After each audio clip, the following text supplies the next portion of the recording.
Hello, welcome back to us in English classes. और आज का क्लास बहुत मायने में इम्पोर्टेंट है। वो इसलिए कि आप कैसे अपने आप को डेकोरेट करते हैं। देखिए, डेकोरेशन दो चीज़ों से होता है। पहला तो इसका एक ड्रेस, कैसा भी आप ड्रेस पहन सकते हैं। तो ड्रेस से डेकोरेट करने के लिए कोई इम्पोर्टेंट नहीं है कि आपके पास नॉलेज हो, एजुकेशन हो या नहीं हो। लेकिन if you want to decorate yourself with the words, तो फिर आपके पास नॉलेज होना चाहिए। और हसन का ये क्लास होना बहुत इम्पोर्टेंट है, जिसका नाम है फिगर ऑफ स्पीच या फिगरेटिव लैंग्वेज भी कहते हैं इसको। और ज़्यादातर बच्चे इससे जानकारी उनको होगी इसके बारे में, फिगर ऑफ स्पीच के बारे में। लेकिन आज का क्लास काफ़ी इम्पोर्टेंट इसलिए है कि मैंने उससे काफ़ी कॉमन एग्जाम्पल लाने की कोशिश किया है, ताकि बच्चों को समझ में आ जाए कि फिगर ऑफ स्पीच क्या है या फिगरेटिव लैंग्वेज क्या है। ओके, तो शुरू करते हैं। आज के इस क्लास में मैं डिस्कस करूंगा सिमिली, मेटाफर, एलिट्रेशन, एंटीथेसिस और ऑक्सीमोरॉन। ये 5 चीज़ों को मैं बताने आया हूँ और छोटा सा वीडियो है, प्लीज़ लास्ट तक ज़रूर देखिए। फिगरेटिव लैंग्वेज, देखिए, figurative language deviates from what we apprehend as the standard significance और sequence of words। मैंने क्या कहा आपको, आप अपने आप को सजाना चाहते हैं, डेकोरेट करना चाहते हैं, तो कपड़ा तो कोई भी पहन सकता है। एक लेबरर भी है, कपड़ा अच्छा पहन सकता है। लेकिन अगर आप रियल में अपने आप को डेकोरेट करना चाहते हैं तो उसके लिए वर्ड्स की ज़रूरत होगी, और वर्ड्स में भी फिगरेटिव लैंग्वेज या फिगर ऑफ स्पीच की ज़रूरत होगी। तो इसका मतलब क्या होता है, क्योंकि ये आपके वर्ड्स को एक अलग मीनिंग दे देता है, एक अलग मतलब बता देता है। जैसे आप बोलते हैं माई लव लुक लाइक्स ए रोज, मेरी महबूबा जो है गुलाब की तरह दिख रही है। तो इसका मतलब क्या होता है। तो इन सब टाइप के वर्ड्स को मैंने लाने की कोशिश किया है। आप प्लीज़ लास्ट तक देखेंगे अगर वीडियो अच्छा लगेगा तो।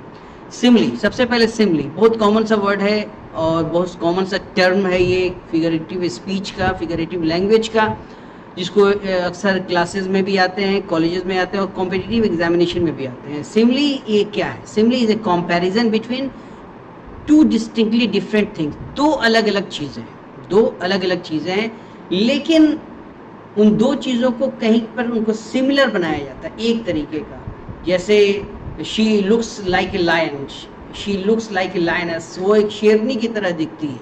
तो वो शेरनी है नहीं, वो एक शी इज ए वुमन, वो एक औरत है, और शेरनी एक अलग है। लेकिन कहीं ना कहीं उसका कोई एक्शन ये डिनोट करता है कि वो एक शेरनी है, तो उसको हम लोग डिनोट करते हैं, इसको हम लोग कहते हैं सिमली। ठीक है, एक बात और याद रखिएगा कि सिमली वर्ड में लाइक, एज या एज लाइक जरूर लगा हुआ होता है। ओके, एग्जाम्पल आपके सामने है।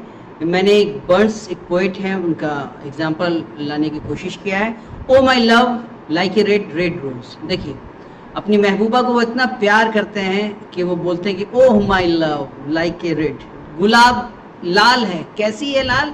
तो लाल गुलाब की तरह लाल है, यानी कि उसके चेहरे की जो चमक है, जो चेहरे पे जो लाली है, वो गुलाब से कम नहीं है। तो वहां पर उन्होंने इसको सिमली का यूज किया। ओके, आइए next, metaphor.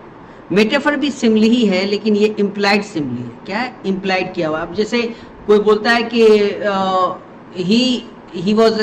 He looks like a lion, वो शेर की तरह दिखता है। और कोई कहता है कि he was a lion in the fight, मैदान में, जंग के मैदान में वो शेर था, यानी यहाँ पर उसने उसको शेर बना दिया। तो metaphor is a word which is standard usage, denotes one kind of thing, quality और action is applied to another in the form of a statement of identity instead of comparison। यहाँ पे कंपेयर नहीं किया गया कि वो उसकी तरह दिखता है, बल्कि कंप्लीट बना दिया जाता है, उसको हम लोग कहते हैं मेटाफर। ओके, एग्जाम्पल बर्न ने जो अभी मैंने एग्जाम्पल दिया, उसी को मैंने चेंज किया है। Oh my love is a red red rose, अभी मैंने सिमली में इसका एग्जाम्पल दिया, उसके जगह पे वो he would have technically speaking a metaphor instead of simile. यहाँ पर उसने मेटाफर का यूज किया कि वो एकदम लाल गुलाब है। ठीक है, जैसे the camel is the ship of the desert, the camel is the ship of the desert. Desert रेगिस्तान का अगर कोई जहाज है तो वो एक कैमल। यहाँ पे नहीं कि the camel looks like a ship in the desert, ये नहीं, बल्कि the camel is the ship of the desert, यहाँ पे उसको इम्प्लाई कर दिया गया है, तो इसको हम लोग कहते हैं मेटाफर। एक और एग्जांपल देखिए, Richard was a lion in the fight, यहाँ मैंने बताया ना आपको कि he looks like a lion, वो शेर की तरह दिखता है, लेकिन यहाँ पर एग्जाम्पल क्या है, नहीं, Richard was a lion in the fight. Okay, चलिए आगे चलते हैं, सफर को जारी रखते हैं। एलिट्रेशन, ये एलिट्रेशन क्या है तो इसको समझ लें पहले, उसके बाद एग्जांपल भी दिया जाएगा। Alliteration is the repetition of speech sound in A sequence of near by words, यानी जब किसी सेंटेंस में वर्ड्स को रिपीट किया जाता है, ये सीक्वेंस होता है, एक श्रेणीबद्ध अंदाज से दिया जाता है, तो उसको हम लोग कहते हैं alliteration. The term is usually applied only to consonant and only when the recurrent sound occurs in a conspicuous position at the beginning of a word, शुरू में या स्ट्रेस सेलेबल दिया हुआ होता है और उसको जब शो किया जाता है तब इसको कहते हैं एलिट्रेशन। अब इसके लिए मैंने विलियम लैंगलैंड 14वीं सेंचुरी के बहुत बड़े पोइट हैं, जिन्होंने एक बहुत अच्छी बुक लिखी है पियर्स द प्लोमैन, उसका मैंने भी एग्जांपल दिया। इन ए समर सीजन एग्जाम, ये स्पेलिंग पे कंफ्यूज नहीं होइएगा, ये उन्हीं का लिखा हुआ है। समर का स्पेलिंग तो आप जानते हैं SUMMER होता है, लेकिन यहाँ पर उन्होंने अपनी किताब में लिखा है समर सीजन वन नहीं, व्हेन सॉफ्ट वाज द सन, सन लिखा हुआ है, सन्नी लिखा हुआ है, ठीक है। तो यहाँ पे ये एस साउंड से शुरू किया, S summer season soft was the sun, तो यहाँ पे एस साउंड को रिपीट किया गया और स्ट्रेस के साथ लाया गया, तो इसको हम लोग कहते हैं एलिट्रेशन। क्या कहते हैं? एलिट्रेशन। चलिए, एंटीथेसिस, एंटी का मतलब तो आप जानते ही हैं कि किसी चीज का जब कंट्रास्ट हो, यानी उसके नेगेटिव में जब बात को बोली जाती है तो एंटी होता है।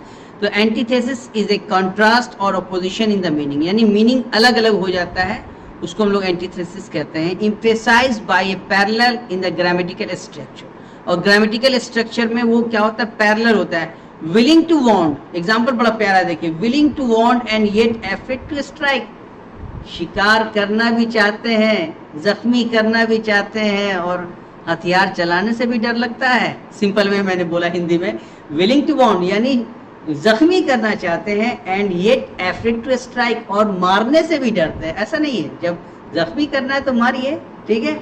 तो ये जो एंटीथेसिस, एक तरफ तो कह रहे हैं कि विलिंग टू वॉन्ट, हम आपको जख्मी करना चाहते हैं, बट एंड येट, और आप पर हम हथियार चलाने से भी डरते हैं, इसको कहते हैं एंटीथेसिस। बात के अगेंस्ट में कुछ बात को दिया गया। मैन प्रपोजेस, इंसान कोशिश करता गया, गॉड डिस्पोजेस।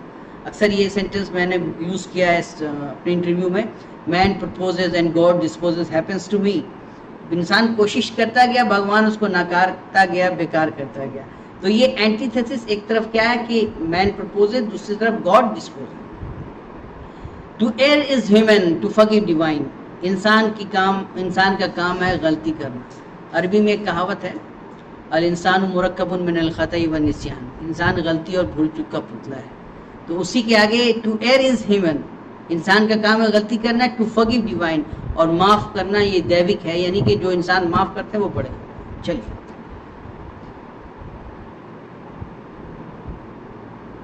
ऑक्सीमोरॉन, ऑक्सीमोरॉन कुछ लोग को देखा है प्रोनाउंस करते हुए ऑक्सीमोरॉन बोलते हैं, लेकिन ये ऑक्सीमोरॉन ही है। Oxymoron is a special form of antithesis, ये भी एंटीथेसिस का एक पार्ट है, whereby two contradictory qualities are predicted at once of the same thing, यानी एक चीज में दो कंट्राडिक्शन हो, दो कंट्राडिक्टरी पॉइंट हो, तो उसको हम लोग जब डिनोट करते हैं तो उसको ऑक्सीमोरॉन कहते हैं। सो इनोसेंट आर्च, सो कनिंगली सिंपल, आर्च पादरी वगैरह को कहते हैं, वो इनोसेंट है लेकिन अंदर से उसके अंदर धूर्तपना है। दोनों बातें हैं, दिखने में तो बेचारे इनोसेंट है, सीधे साधे, लेकिन अंदर से बहुत धूर्तपना है। तो ये इस तरह का जब से स्टेटमेंट रहेगा उसको ऑक्सीमोरॉन कहते हैं। और एक इंसान में दो क्वालिटी है, दोनों को इंडिकेट किया गया है, ठीक है। तो ये छोटा सा वीडियो आपको कैसा लगा? उम्मीद करते हैं कि अच्छा लगा होगा। तो ज़रूर लाइक, शेयर और सब्सक्राइब करें, दूसरों तक पहुँचाएँ। Thank you very much.